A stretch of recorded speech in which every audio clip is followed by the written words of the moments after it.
Parce qu'on peut revenir sur le choix d'Ibrahim Mbaye. Est-ce qu'il war nañ ko def fii? Est-ce que war na démarrer? Mais le plan de jeu est important. Donc peut-être quand tu as des joueurs qui ne sont pas prêts physiquement, tu choisis un plan de jeu qui demande pas énormément d'efforts physiques. Et Pape s'est trompé sur ça. Norvège, je prends l'exemple de Norvège, impact bi ñu am, c'est leur point fort. Donc on fait que ci point fort am bëgg ko fa gagner, c'est pas possible. Hollande, si tu veux jouer les ballons aériens, c'est pas possible. Je joue le deuxième ballon. C'est des plans de jeu. C'est important. Et j'ai vu que Pape commence à changer ça. On gagne en humilité sur le plan de jeu. Et je pense que bon, il y a des prémices yoo xam ni am nañ espoir. am nañ espoir pour 16e yi dinañ ñëw d'ailleurs parce que xamaguñu adversaire bi kan la. On parle de l'Angleterre dinañ ci ñëw parce que leeragul mais ci festival offensif bi ak la solution qui est venue du banc parce que sénégalais yi dañu yàkkamti dañu yàgg réclamer changement rapide démb loolu moo déterminant coach. Oui, xam nga effectivement Sénégal yi dañuy yàkkamti wax ne ñu def changement yi. Je pense que Pape daana ko def Coupe d'Afrique bi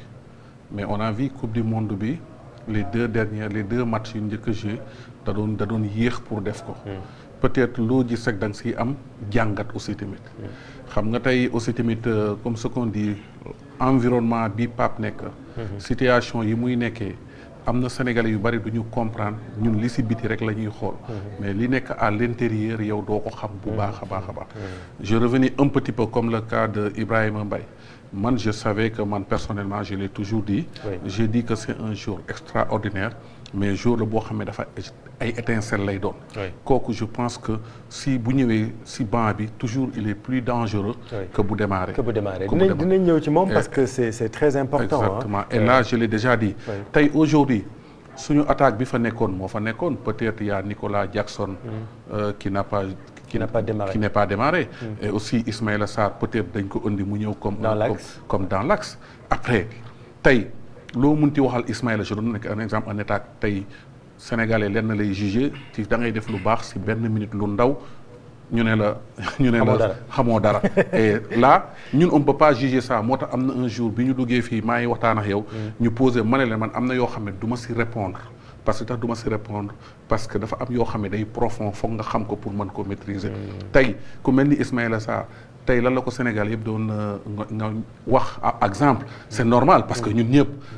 dañu bëgg Sénégal gagner il y a des gens qui sont joués ci terrain bi am na ñoo xam ne nekk nañ ay entraîneurs am na ñoo xam ne footballuñu mais ku nekk dañ lay nangul sa bopp c'est li nga xalaat mais souvent ki nga xam ne dafa football ak ki nga xam ne dafa coacher toujours dafay am beneen xalaat ak ki nga xam ne footballul terewul nag ñu ne bu ñu leen wax ne ñun ñoo leen gën a xam football non parce que il connaît le football mais dafay am yooyu sentir yoo xam ne il fallait que nga vécu ko pour mun ko xam ku mel ni Ismaïla xoolal contre la France benn erreur rek mooy occasion bi mu raté mais est-ce que xool nañ effort bi mu def yëpp je pense que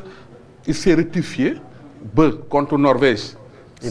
il marque match bi aussi tamit yaa ngi koy wax ne ko day marqué sax daw kon na dafa marqué daw jël ballon bi dawaat aujourd'hui tamit mu ñëw marqué waat et je pense que c'est le même effectif ñoom ñoo fa nekk seulement que toujours il faut essayer de mettre des petits changements tey on a vu Pape Gueye mais Pape Gueye ñëpp xam nañ ne man je l'ai toujours dit muy Pape Gueye di Idrissa Gana Gueye pour man ñoom d'ailleurs mooy suñu milieu terrain premier choix aujourd'hui Gana même si physiquement non Pape Gueye Gana exactement c'est-à-dire ne da ngay xam nga Sénégal da ngay am des fois da ngay am jour yoo xam ne pour génne leen ci équipe du yomb après nag il faut savoir comment li ménager comme Pape Gueye match bi on a senti que ça ne va pas match passé mais ñëw na sur le banc il était plus fort on a vu un Gana boo xam ne son manque de compétition les deux matchs franchement dafa feeñ démb gis nañ Gana bu meilleur que match yi passé noonu c'est des choses yoo xam ne ça arrive mais aussi Coupe du Monde mënul xaar aussi souvent il faut mettre les personnes qui sont prêtes parce que le problème football boo pertee physiquement c'est le plus important parce que loo am talent te physiquement tu n'es pas prêt tu peux pas donner à 100%. Je pense que il y a des certains cas yoo xam ne c'est un problème de physique de plus que ñuy dem ci match yi ñu ngi commencer di ko wane après il faut pas prendre un exemple le match de hier c'est un excellent match je suis très satisfait content mais moi je savais que ne suñu poule bi ñu nekkoon entre Norvège France Irak ñun ñëpp xamoon nañ ne suñu problème c'était Norvège ak France. C'était pas Irak, qu'on se dit la vérité. Maintenant foofu la problème bi nekkee. parce que foofu la ñu naagoo. ne dañuy gagner les 2 matchs. te man j'ai déjà dit que ces 2 matchs là même buñ si jëloon 3 points wala jël si 1 point kon peut-être li ñu mujjee dal nii duñu dal. duñ fi nekk di nekk si ay calcul yooyu. parce que jëloon benn point da ngay gagner qualifié et c'était évident. Donc maintenant on a joué contre Irak on a gagné avec score l'attaque a marché te l'attaque lan la foowewul mooy li mu daan foowee moom la foowe mooy xamoon nañ ne